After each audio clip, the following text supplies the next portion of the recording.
So, good afternoon. My name is Bon Luis Nagbaoy and akong i-topic ron is about sa retraction letter ni Rizal. Although si Rizal is good writer siya kayo, but kini retraction letter is nag-retract siya sa about sa belief nga and also kay tungod man ato di ba siya ni murag ni rebelde siya sa Katoliko Catholic. about sa mga mga pare, di ba? Yes. Then katong niabot sa point na murag patay na siya, dito na siya nagsulat og iyang retraction letter na ginabawi niya iyang mga gipang storya about sa Catholic religion. And ang nakasaad sa iyang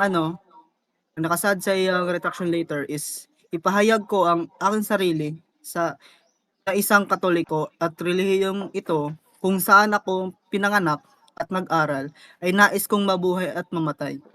Buong puso kong binabawi ang anumang sa aking mga salita, sinulat, publikasyon at ugali ay salungat sa aking pagkatao bilang anak ng simbahang Katoliko. So, nakasulod dito sa retraction letter is gibawi niya tanan iyang gipang ukol na mga storya about sa religion na Katoliko.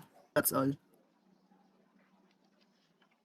So, ako si Ayn Berfil Simef Gascon, sir. Madungog na ko ato, sir, kay katong paghimo niya kuan, sir, mga nagsulat siya against sa mga pari. Once ato pag-ingon siyang papa na i-respect na ang mga pari, gituman niya so ana siya nagdungog ato. Nagapatuod lang gito, sir, na irespeto pagid niya ang iyang amahan ug iyang religion na na nagkadakuan.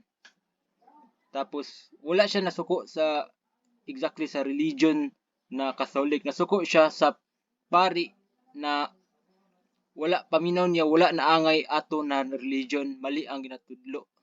Tapos dili niya walay layo siyang view as a Catholic ang ginahimo ato na pari. So that's mabuta kong view ana niya, sir. So kisa pa yung mabutan direct view. Okay, sa mosunod. Good day, sir. My name is Nicole James S. Landoy. One of the controversies surrounding the Rizal retraction remains a topic debate among historians and scholars.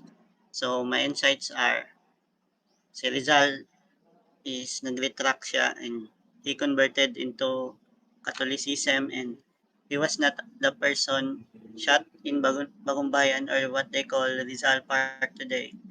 So, there was a theory na si Rizal did not die and he was kept by the priest and changed his identity and name. There are some pictures showing Rizal became a priest and lived his life as a Roman Catholic.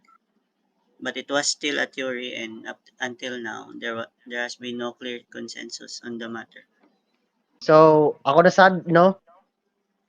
So, based ako nasabtan na kuan module, ang nasabtan ako yun ni highlight din sa kuha kay kadong pag-torture bitaw sa mga Pilipino bitaw na gusto gyud na makuha sa mga pari ba or panya na kuha na makuha lang evidence about kay Rizal, which is napabilib yun ko atong ipangbuhat sa Pilipino o labi na sa brother ni Rizal, which is grabe ang pag-torture siya yet wala gyapon niya gihatag yun bisag isa gyud ka information wa siya nag-leak.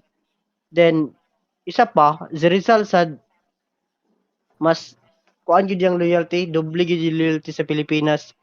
So gana nga na nindot na kayo magkinabuhi sa lain nasod, tas nakadungog lang rumored na comfortable na kayo magkinabuhi dito sa lain nasod kay kuan murag ang rumor na ingon na murag wala kay sa Pilipinas. So para ma-proof lang to na mali to na rumor or false, ibalik yung Pilipinas despite sa pagkadelikado sa imong kinabuhi na grabe threat sa imong kinabuhi o kuan daghang kay kalaban.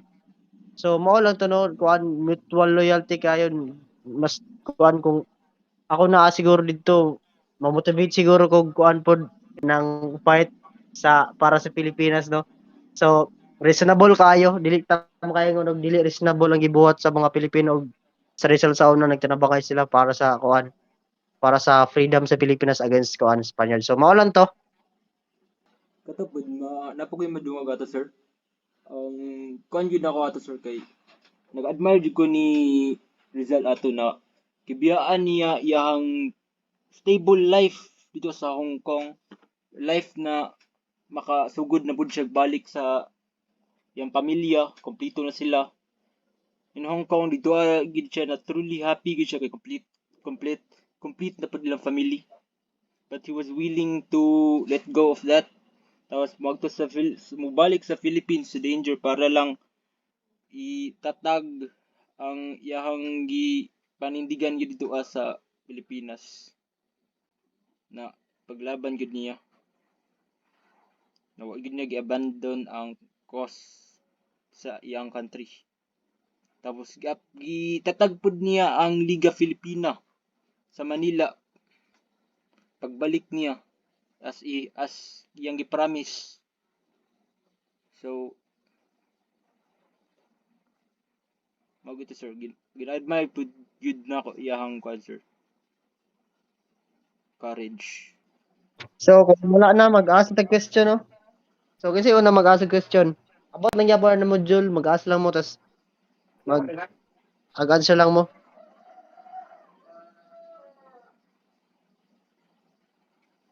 So mag-ask question. Okay. Specify lang ba yung isi mo tubag? Kuan lang. Kaya lang, maghatag og question tapos isa or duha mo tubag para og Pwede, ma-answeran pwede. ang question. So generalize na nato kanang warag ang question dili gikan sa module kanang question ba kang unsay kuan nato ana, unsay laing kuan ninyo views ninyo ana, mo na tong question dili kanang facts na diri. So kani Gikan na to sa module po. pwede na po, O pwede po, pwede pero na to ito. Ang billing sa what if? dili kanang kuan ba mga kung inyong views ba puntahay ano kung kuan kamo si Rizal mo uli ka ba mo sa Philippines kung kumpleto na yung family dito sa Hong Kong? Nga na mga questions ba kung sa inyong view. Sige. Pili po magkuha tag facts, good?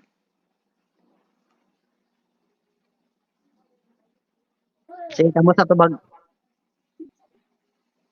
So, kung ako, siguro, para sa ako, kung okay na akong life sa Hong Kong. Hong Kong ba to? Hong Kong, yes. Kumpleto na yung family. Siguro, for me, dili na siguro ko muli. Ay, stable naman. Pero, nga po, siguro sa pride ni Rizal o about sa iyang about sa iyang paninindigan, siguro na jud chance na kung ako muli jud ko para sa akong bansa na kung asa ko nanggikan. Tapos kung ako ba'y pangutan nun, ana, kung stable akong life sa Hong Kong, tapos layo na ko sa panganib, di gyud ako kung uli mang laman ko sa Philippines, di po na ako dalon yun akong family. I would rather na ako ray isa mo agto dito sa padog Philippines. So that mas layo po sila sa possible danger na cause pag muli ang isa ka anti-government na parihan ni Rizal or ako kung nabutang ko sa position ni Rizal. So maupod to. So kinsa doy, ikaw doy, mana ka doy? Ako na pod. Gigi. So kung ako doy si Rizal no. So first day ko hard to swallow feel sa about sa kuha usay makasarili gyud ko. Tapos really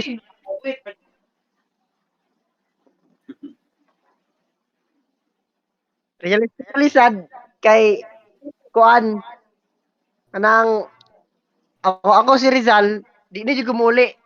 Kay no, nag-differ man sa tang value ron, perspective karon, perspective sa una kay sila Perspective. gusto mo yun nag-freedom yun kay wag yun sila katilawan ng freedom. Tas ako gusto yung freedom pero gusto ko mag-abroad, gusto ko basta makasarili kay ko. So, kung patrono ako tong buhaton ni Rizal, di ko balog Pilipinas kay naana gud ako pamilya gud dito gud. So, mo to ako kon insight. Ikaw Landoy, na kayo dungag boy. Gingon na Jeffrey. Gingon na nindong tanan. So, kini na ako i-question.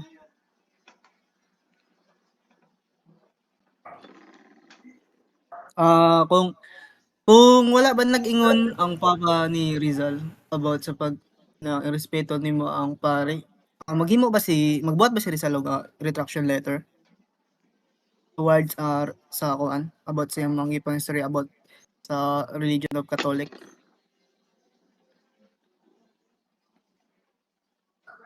So sa kong view niya, sa kuan ni view, bisag pag wala to mo ingon iyang papa na i-respect ang mga pari.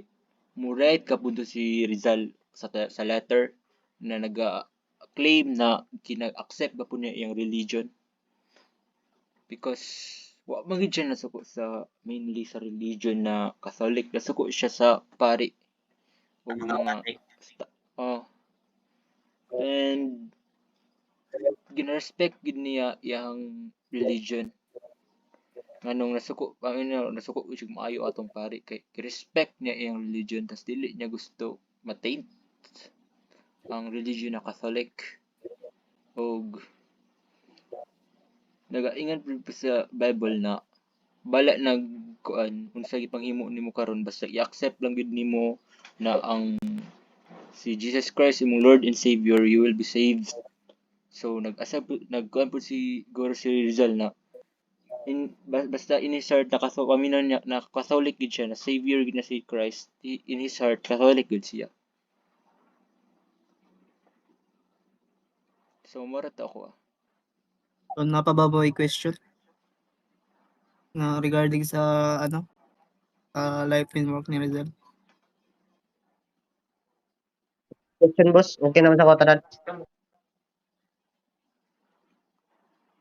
Ka boss, basi na pa ba kay kalibugan sa about sa module or sa kuan ni Rizal na part?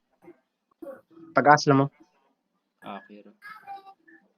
So pili na to iwan na tong camera para og makita na sa kanda screen record. Pwede po o natatong para ayun proof. Okay. Ikaw Nakuha na siya. nag-quit nag-leave.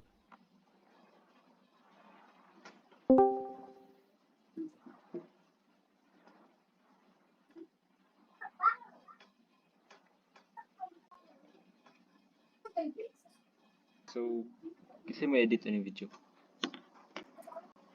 Conclusion.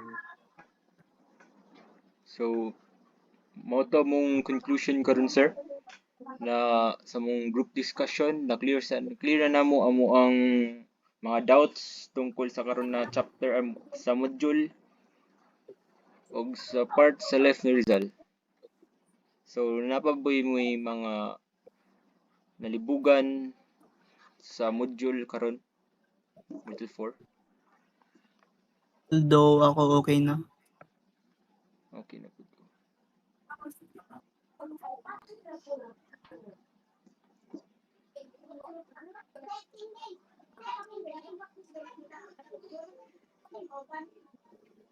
So, ato na ba may close atong discussion? Okay. Okay na mabutanan? Okay na. So, good day to you, sir. So, I am the reporter of Group 8 and I am to discuss the conclusion that we made during our discussion earlier. So, based sa among mga insights ganiya na among discuss during group discussions, na napansin nako na ang gi-highlight sa akong mga groupmates is that dito sila nag-focus or dito yun nila nasabtan ang insight nila sa